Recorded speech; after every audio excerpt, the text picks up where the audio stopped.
Let's say you are into ஃபோட்டோகிராஃப்னால் நீங்கள் நிறைய ஃபோட்டோஸ் எடுத்திருப்பீங்க. ஸோ என் ஃபோட்டோஸ்லாம் ப்ரோ லெவலில் இல்லையே, நூப் லெவலில் இருக்கேன்னு நீங்கள் நினச்சிங்கன்னா இந்த வீடியோ பாருங்கள். நான் சொல்ல போகிற அந்த 5 ஸ்டெப்ஸ் உங்களுக்கு கண்டிப்பாக யூஸ் ஆகும். நீங்கள் ஒரு டிஎஸ்எல்ஆர் இல்லை கேமரா யூஸ் பண்ணுற ஆளாக இருந்தீங்கன்னா உங்களுக்கு ரொம்பவே யூஸ்ஃபுல்லாக இருக்கும். ஸோ வள கொலம் பேசாமல் நம்ம let's get into this video. Come on. Tip 1 என்னதுன்னா, லைட் மேட்டர்ஸ். நிறைய பேர் இதெல்லாம் பார்க்கவே மாட்டாங்க லைட்லாம். இப்போ ப்ரொஃபஷ்னல் ஃபோட்டோகிராஃபர்ஸ்லாம் லேண்ட்ஸ்கேப் ஃபோட்டோலாம் எப்படி எடுப்பாங்கன்னா, ட்ரைபாடை தூக்கின்னு போய் ஒரு லேண்ட்ஸ்கேப்பில் வச்சு அதை ஃபோட்டோ எடுப்பாங்க. ஃபோட்டோ எடுக்கிறதுக்காண்டி ஒரு 2 to 3 ஹவர்ஸ் வெயிட் பண்ணி கரெக்டான லைட்டிங் வர்றப்போ தான் அந்த ஃபோட்டோஸ்லாம் எடுப்பாங்க. நம்ம நியூ ஃபோட்டோகிராஃபர்ஸ்லாம் என்ன பண்ணுவோம், டேரெக்டாக போவோம், ட்ரைபாடை வச்சு ஃபோட்டோ எடுத்துகிட்டு வந்துனே இருப்போம். அதுதான் பெரிய தப்பு. அது சிச்சுவேஷன் கரெக்டாக வர்றப்போ அந்த லைட் கரெக்டாக நமக்கு ஃபேஸ் ஆகிறப்போ நம்மளோட ஃபோட்டோகிராஃபியோட கண்டென்ட் குவாலிட்டி வந்து ரொம்ப இன்க்ரீஸ் ஆகும். அதே சமயத்தில் வந்து உங்கள்கிட்ட ஃபோட்டோகிராஃபி வந்து நார்மலாக நூப் எடுக்கிறதோட ப்ரொஃபஷ்னல் எப்படி இருப்பாங்களோ அந்த லெவலுக்கு உங்களோட ஃபோட்டோ குவாலிட்டியை கூட்டி காட்டும். லிட்ரலி கன் எடுத்து ஷூட் பண்ணுற மாதிரிக்கு சட்டர் பட்டன் மேலே உங்கள் கையை வச்சு ஷூட் பண்ணணும். போர்ட்ரேட் ஃபோட்டோகிராஃப் எடுக்கிறீங்க, இந்த சமயத்தில் நீங்கள் என்ன பண்ணணும், நீங்கள் வந்து சப்ஜெக்டை சேஸ் பண்ணக்கூடாது, நீங்கள் வந்து உங்கள் லைட்டை தான் சேஸ் பண்ணணும். அப்படின்னா என்னதுன்னா, உங்களோட சப்ஜெக்ட் எங்கெங்கே போகிறாங்களோ நீங்களும் பின்னாடியே போய் ஃபோட்டோ எடுக்கக்கூடாது. லைட் எங்கே இருக்கோ அங்கே தான் நீங்கள் ஃபோட்டோ எடுக்கணும். இன்டென்ஷனாக நீங்கள் அவங்கள கூப்பிட்டு லைட் எங்கே வருதோ அங்கே வச்சு தான் நீங்கள் ஃபோட்டோ எடுக்கணும். இதே நீங்கள் இன்டோரில் பார்த்தீங்கன்னா நீங்கள் லைட்டை நீங்கள் கண்ட்ரோல் பண்ணி உங்களுக்கு ஏற்றாப்பில் வச்சு நீங்கள் ஃபோட்டோ எடுத்துகிட்டு வந்துனே இருக்கலாம். இதே அவுட்டோர்னால் கஷ்டம். நீங்கள் வந்து உங்களோட ஃபோட்டோஸ் அந்த லைட்டிங்காண்டி நீங்கள் வெயிட் பண்ணி ஆகணும். 2 hours 3 hours வெயிட் பண்ணி அந்த லைட்டுக்காண்டி வெயிட் பண்ணி உங்களோட ஃபோட்டோஸ் எடுக்க முடியும். 2வது டிப், காம்போசிஷன். காம்போசிஷன்னா என்னன்னு தெரியாதவங்களுக்கு சிம்பிளாக சொல்கிறேன். அதாவது நீங்கள் ஒரு ஃபோட்டோ எடுக்கிறீங்கன்னா அந்த ஃபோட்டோவில் இருக்கிற ஃப்ரேம் வந்து அந்த எலமெண்ட்ஸை எங்கெங்கே நீங்கள் ப்ளேஸ் பண்ணுறீங்களோ அதுக்கு பேர் தான் காம்போசிஷன். நிறைய வகையான காம்போசிஷன்ஸ் இருக்குது. அதில் நம்ம மோஸ்ட்லி 4 டைப்ஸ் ஆஃப் காம்போசிஷன் தான் மோஸ்ட்லி யூஸ் பண்ணுவோம். அது என்னென்ன காம்போசிஷன்னா, rule of third, negative space, symmetry, leading of lines. Mostly பிகினர்னால் நீங்கள் வந்து ரூல் ஆஃப் தேர்ட் யூஸ் பண்ணுறது பெஸ்ட்டு.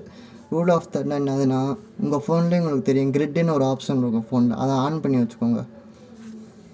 அந்த கிரிட்டில் பார்த்தீங்கன்னா 4 இன்டர்செக்ஷன் பாயிண்ட்ஸ் இருக்கும்.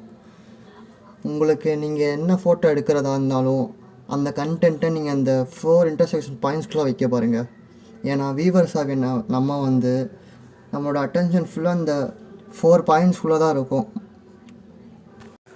ஸோ இந்த இன்டர்செக்ஷன் பாயிண்ட்ஸ்லாம் வந்து வியூவர்ஸ் அட்டென்ஷன் எவ்வளோலாம் போகும்னு தனியாக இதுவே இருக்கும்.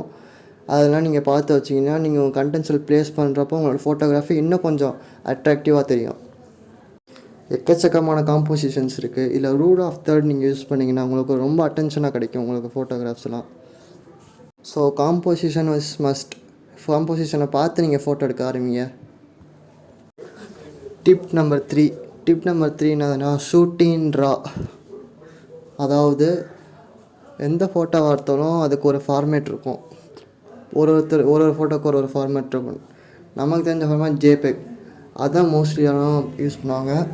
இப்போ நீங்கள் ஜேபெக்கில் எடுக்க ஆரம்பிச்சிங்கன்னா உங்கள் ஃபோட்டோஸ்லாம் வந்து கம்ப்ரஸ் ஆகிரும். கம்ப்ரஸ் ஆகிறப்போ அதுவாகவே ஒரு கலர் சூஸ் பண்ணி ஒரு டெக்ஸ்டர் மாறிக்கும். கம்ப்ரஸ் ஆகிறப்போ உங்களுக்கு ஃபைல் உடையதுக்கான சான்சஸ் இருக்குது. ஃபோட்டோ உங்களுக்கு நீங்கள் நினச்ச மாதிரி அது வராது ஃபோட்டோ. ஸோ வந்து நீங்கள் என்ன பண்ணுறீங்கன்னா அதை ராவாக மாற்றிக்கணும். ப்ரோ லெவலில் வச்சு எடுக்கிற மாதிரி இருக்கணும். ஸோ நீங்கள் ராவில் எடுக்க ஆரம்பிச்சிங்கன்னா உங்களுக்கு நிறைய அட்வான்டேஜஸ் இருக்குது. அது வந்து ஒரு அன்கம்ப்ரஸ்டு ஃபோட்டோவாக உங்களுக்கு கிடைக்கும். அதாவது எப்படின்னா பிளெண்ட் பண்ணிக்கலாம் நீங்கள் உங்கள் ஃபோட்டோஸை. உங்களுக்கு ஏற்ற மாதிரி உங்களுக்கு ஒயிட் பேலன்ஸை மாற்றிக்கலாம், உங்களுக்கு பிடிச்ச மாதிரி டெக்ஸ்டரை மாற்றிக்கலாம், கலரை மாற்றிக்கலாம். ஆனால் இதெல்லாம் வந்து ஜேபெக்கில் மாற்றுறப்போ வேறு மாதிரி உங்களுக்கு தெரியும். நீங்கள் உங்கள் ஃபோட்டோ வந்து சீரியஸாக ஃபோட்டோ எடுக்கிறீங்கன்னா ஜஸ்ட் யூஸ் ரா யூஸ் பண்ணுறதுக்கு. இப்போ உங்களோட ஃபோட்டோஸோட பிளெண்ட் வந்து ரொம்ப ஃப்ளெக்சிபிலிட்டியாக உங்களுக்கு இருக்கும். நீங்கள் எப்படினாலும் எடிட் பண்ணி உங்களுக்கு போஸ்ட் போட்டுக்கலாம்.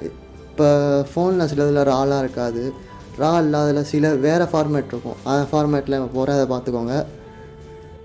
நீங்கள் விஷயத்தில் உங்களுக்கு புரிஞ்சுருக்கும்னு நினைக்கிறேன் எதுக்கு ரா யூஸ் பண்ணணும்னு சொல்கிறேன்னு. So tip number 4, different angle. நீங்கள் இப்போ எடுக்கிற ஃபோட்டோஸ்லாம் வந்து ஃபிக்ஸடாக நின்று எடுப்பீங்க.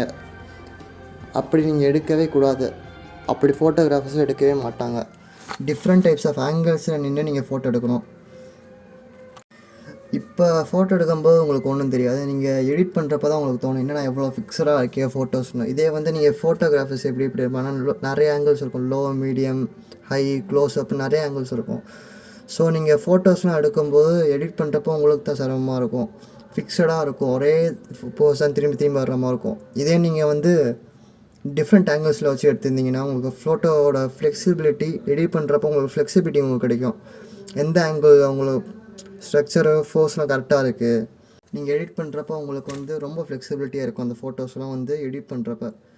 ஒரு நார்மலாக எப்படின்னா எல்லா ஃபோட்டோகிராஃபர்ஸும் வந்து ஒரு 30 to 40 ஃபோட்டோஸ் எடுப்பாங்க. அந்த 30 to 40 ஃபோட்டோஸ்லாம் ஒரு பெஸ்ட்டு ஃபோட்டோ ஒன்று எடுத்து யூஸ் பண்ணுவாங்க எடிட்டிங்கில்.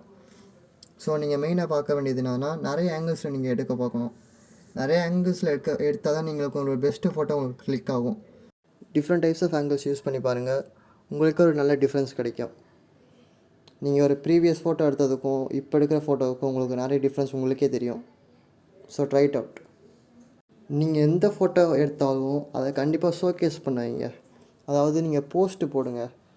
அதாவது எப்படின்னா வியூவர்ஸ் வந்து எப்படி பார்ப்பாங்கன்னா, அது ஒரு ஃபினிஷ்டு ப்ராடக்டாக தான் பார்ப்பாங்க.